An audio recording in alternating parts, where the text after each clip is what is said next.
देखिएगा, पिछले कुछ दिनों से देश की संसद की कार्रवाई चलने वाला जो विषय था, बड़े चिंता का भी विषय है और बड़ी दुर्भाग्यपूर्ण भी बात है। संसद की कार्रवाई को विपक्ष के लोग चलने नहीं दे रहे थे। सरकार विपक्ष को बार बार संदेश पहुंचाने का काम करती रही कि जो विषय आपके हैं, जिन विषयों पर आप चर्चा करना चाहते हैं, उनका नोटिस दीजिएगा, हम लोग उन पर चर्चा कराने का काम करेंगे। लेकिन विपक्ष के लोग देश की जनता को भ्रमित करना चाहते हैं, किसी भी प्रकार से सही संदेश लोगों के बीच में ना पहुंच सके, इसको लेकर के वो अपनी भूमिका का प्रदर्शन करने का काम करते हैं। संसद की कार्रवाई चलना देश हित में रहता है। अच्छी चर्चाएं हों, परंपरागत चर्चाएं हों, अच्छे मुद्दे, अच्छे विषय निकल करके आए और विपक्ष अपनी महती भूमिका को निभाने का काम कर सके, ऐसी सरकार की मंशा और अपेक्षा रहती है। लेकिन बात वही निकल करके आती है कि बार बार कहने के बावजूद भी विपक्ष इस बात पर जरा सा भी अमल नहीं कर पा रहा है जिस बात को लेकर के उन्होंने अमल करना चाहिए। जैसे कि आप लोगों ने देखा है, विरोध प्रदर्शन करना सभी का अधिकार रहता है। विपक्ष के लोग अपना प्रदर्शन भारतीय जनता पार्टी के सांसदों का जो आवागमन वहां रहा, हमारे सांसद पार्टी के वो लगातार अपने उस रास्ते को छोड़ करके जहां पर वो प्रदर्शन करने का काम करते हैं, साइड वाले रास्ते से होकर के अंदर आवागमन अपना करते रहे। लेकिन बड़े चिंता का विषय है, बड़े दुर्भाग्यपूर्ण बात देखने को मिली है। अभी 3 दिन पहले की ही जो घटना देखने को मिली है, हमारे भारतीय जनता पार्टी के जो सांसद अपना प्रदर्शन करने का काम कर रहे थे संसद के गेट पर, और विपक्ष के लोग भी जब आए वहां पर, राहुल गांधी जी उनका नेतृत्व करने का काम कर रहे थे। सुरक्षा कर्मियों ने उनको बताया, उनसे कहा कि उधर भारतीय जनता पार्टी के लोग, उनके सहयोगी दलों के लोग प्रदर्शन करने का काम कर रहे हैं, लेकिन उन्होंने उस बात पर गौर नहीं किया है। वो सीधे हमारे भारतीय जनता पार्टी के सांसदों के बीच में जाकर के घुसे और घुस करके वहां सांसदों के साथ किस प्रकार से धक्का मुक्की उन्होंने की। एक महिला सांसद भी अपने आप को असहज महसूस किया, और जिसमें हमारे 2 सांसदों को गंभीर चोट भी लगी है, जिसमें हमारे प्रताप सारंगी जी और मुकेश राजपूत जी दोनों अस्पताल में भर्ती हैं। इस प्रकार का प्रदर्शन करना, इस प्रकार का वातावरण बनाना, और देश को क्या वो बताना चाहते हैं, क्या संदेश देना चाहते हैं, ये सारा विषय विपक्ष को बड़े चिंतन और मनन के साथ इस बात पर अपना मत स्पष्ट करना चाहिए कि लोगों को संसद में पहुंचने के बाद वो क्या संदेश देना चाहते हैं, क्या विचार उनके मन में है। ऐसी तानाशाही से किस प्रकार से काम चलेगा, ये समझ से बाहर आने वाली बात है। लेकिन हमारा कहना यही है, विपक्ष अपनी महती भूमिका निभाने का काम, करने का काम कर सकें, वो निंदनीय है। ऐसी घटना किसी भी प्रकार से संसदीय परंपरा के अनुसार, संसदीय मर्यादा के अनुसार उचित नहीं लगती। जिस तरह से आरोप आपने लगाए हैं राहुल गांधी और इंडिया गठबंधन के नेताओं पर, सांसदों पर आरोप लगाए हैं, इतना हाई सेंसिटिव इलाका है, वहाँ पर जगह जगह सीसीटीवी रिकॉर्डिंग भी होती है 24/7, फिर उसकी रिकॉर्डिंग अभी तक क्यों नहीं आई है? क्या इसमें ये सिर्फ आरोप है या फिर वास्तविकता? आरोप नहीं है, सत्यता है। राहुल गांधी ने खुद स्वीकार किया है, मैंने धक्का दिया है, मैंने धक्का दिया है, ये बोला है उन्होंने, और वो बाकायदा खुद देख करके भी आया। प्रताप सारंगी जी को चोट लगी थी, जो खून उनको निकल रहा था, उस समय उनको देखने के लिए भी गए, तो देखने के बाद उन्होंने कहा कुछ नहीं है, कुछ नहीं है, कुछ नहीं है। ऐसे बोलना कोई उचित नहीं है। किसी सांसद को चोट लगी उसके बारे में ऐसे बोलना, किसी कोई महिला असहज हुई है, उसने कंप्लेंट भी दी है, वो अपना ऐसा व्यवहार करना, महिलाओं के साथ ऐसा व्यवहार करना, किसी भी दृष्टिकोण से विपक्ष का यह रवैया किसी भी प्रकार से स्वीकार करने, वो सब जांच के विषय है। पुलिस जांच कर रही है, पुलिस अपना उस रिकॉर्डिंग को भी निकलवाने का काम करेगा। जब विपक्ष के द्वारा जो तहरीर दी गई थी बीजेपी सांसदों के खिलाफ, वो अभी तक नोट नहीं हो पाई, उसका कारण क्या है? नहीं नहीं, ऐसी जानकारी तो हमें नहीं आई कि विपक्ष ने भी कोई तहरीर दी है। हमारे भारतीय जनता पार्टी के द्वारा उनके खिलाफ जिन्होंने धक्का मुक्की की, जिसमें राहुल गांधी जी भी थे, कुछ अन्य सांसद उनके थे, उनके खिलाफ हमारी पार्टी के द्वारा तहरीर दी गई थी, जो दर्ज कर ली गई। एमपी साहब, अभी आपने कहा कि प्रदर्शन करना हर आदमी का है, संसद चलाने की जिम्मेदारी सांसदों की है, लेकिन सत्ता पक्ष की ज्यादा है या विपक्ष की ज्यादा है? नहीं, जिम्मेदारी तो दोनों की होती है, लेकिन कहने का आशय यह है कि विपक्ष उसमें सहयोग करे, तभी संसद की कार्रवाई बेहतर चलती है।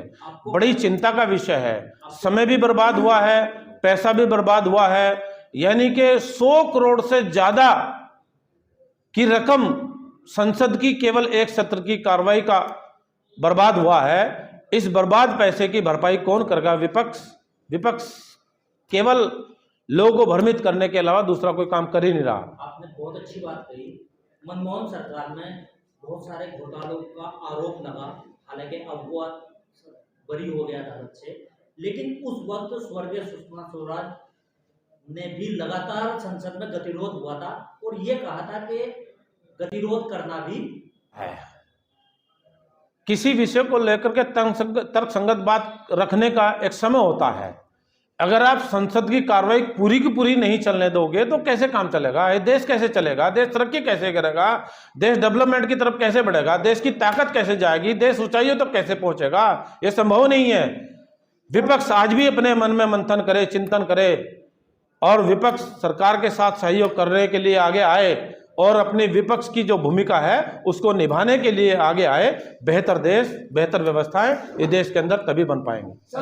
किस तरह से देखते हैं? अभी पिछले दिनों एक न्यूज़पेपर द्वारा एक खबर आई थी कि कैराना लोकसभा के सांसद और सहारनपुर के लोकसभा जो सांसद हैं, उनके कार्यकाल जितना भी अभी तक बीत चुका, अभी तक 1 भी रुपया उनकी निधि से खर्च नहीं किया गया। और खासकर आप गंगों से आते हैं, गंगों और नकुल का कोई प्रस्ताव तक नहीं गया। आप यहाँ के सांसद रह चुके, तो इस पर आप क्या कहेंगे?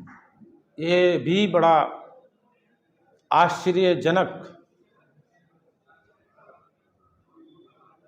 खबर हम लोगों को पढ़ने को मिली।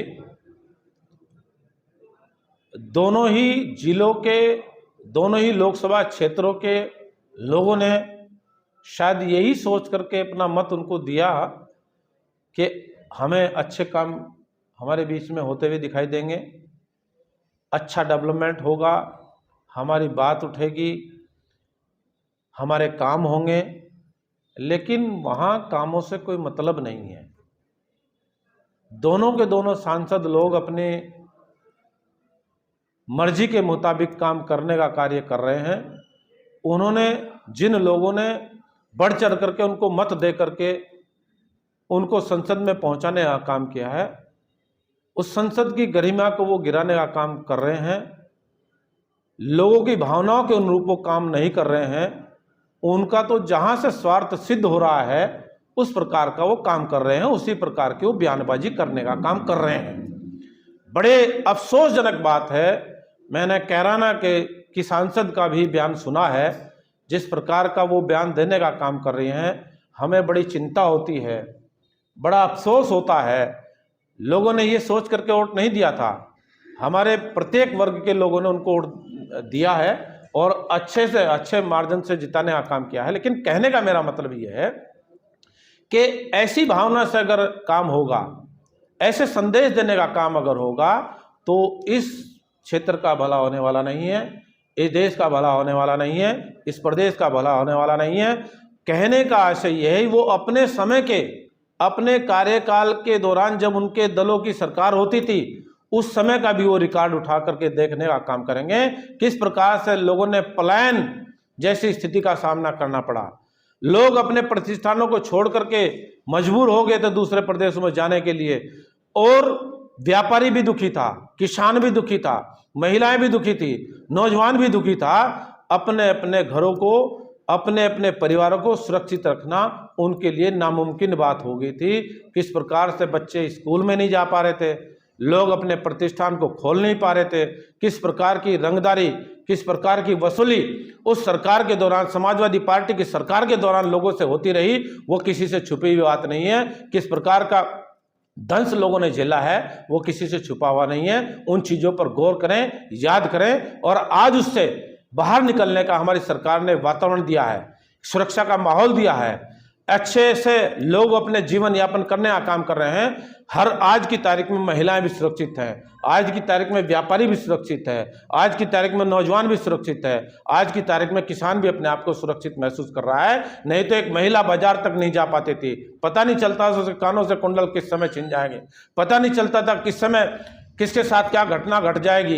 ये सब चीज़ें सबके सामने रही हैं, किसी से कोई छुपे हुए नहीं है। इसलिए मेरा अपने क्षेत्र की जनता से, अपने प्रदेश की जनता से, अपने देश के लोगों से मैं यही कहना चाहूँगा, किसी भी प्रकार से विपक्ष के फैलाए गए झूठ में आने की जरूरत नहीं है। भारतीय जनता पार्टी का नेतृत्व आदरणीय मोदी जी करने का काम कर रहे हैं। उनके प्रति किस प्रकार का विश्वास, किस प्रकार की आस्था पिछले 3 बार के चुनाव में देखने को मिली है। उत्तर प्रदेश की सरकार के प्रति जिस प्रकार की आस्था और विश्वास आदरणीय योगी जी के प्रति देखने को मिला है, हम सब लोगों का कर्तव्य है अच्छे वातावरण के अनुसार हम लोग आगे बढ़ें और प्रदेश और देश को आगे ले जाने में किसी भी प्रकार की कमी न छोड़ी जाए। अच्छा, जैसा आप कह रहे हैं कि किसान वाया नौता गंगो शामली बागपत को लेकर के दिल्ली को जोड़ने का काम किया गया, और जो उसका काम जिसका पूरा हो चुका है।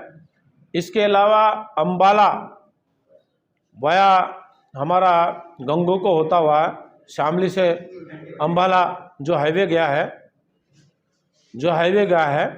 तो ये हाईवे भी काफ़ी तेज़ी से इस पर काम चल रहा है, और तेज़ी से काम चलने का मतलब लोगों को आवागमन में सुविधा हो जाए और लोगों को कठिनाई का सामना न करना पड़े, समय सीमा के अनुसार अपने गंतव्य स्थान पर लोग पहुंच सके। इसी बात को देखते हुए देहरादून से वाया शामली और बागपत के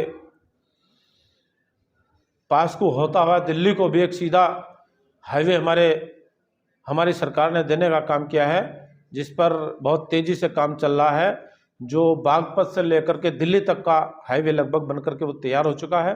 अगला जो पार्ट है उसका वो भी बनकर के तैयार होने लग रहा है, और ये सारी व्यवस्थाएं इसीलिए बनाने का काम किया जा रहा है ताकि लोगों को दिक्कतों का सामना न करना सुरक्षा की बात की, मोदी सरकार में सब लोग सुरक्षित हैं, लेकिन पूरा का पूरा स्टेट मणिपुर चल रहा है पिछले लगभग 2 साल से। वहाँ मुख्यमंत्री सुरक्षित नहीं है, गृह मंत्री सुरक्षित नहीं है, उनके घर पर हमले हो रहे हैं। वो जातीय वो कुछ जातीय समस्या है, उसके लिए हमारे गृह मंत्री लगातार उस मैटर सुनिएगा तो सही, उस मैटर को माननीय गृह मंत्री जी अपने खुद हैं अपने ओर से उसको हैंडल करने का काम कर रहे हैं। जल्दी ही उसका परिणाम अच्छा देखने को मिलेगा। सांसद जी, गंगो के लिए आखिरी सवाल, लगातार जाम की समस्या से गंगो जूझ रहा है, उसके लिए सरकार क्या कर रही है और क्या आप रिक्वेस्ट करेंगे अपने हाईकमान? देखिएगा, पिछले कुछ सालों पहले लगभग 20-22 साल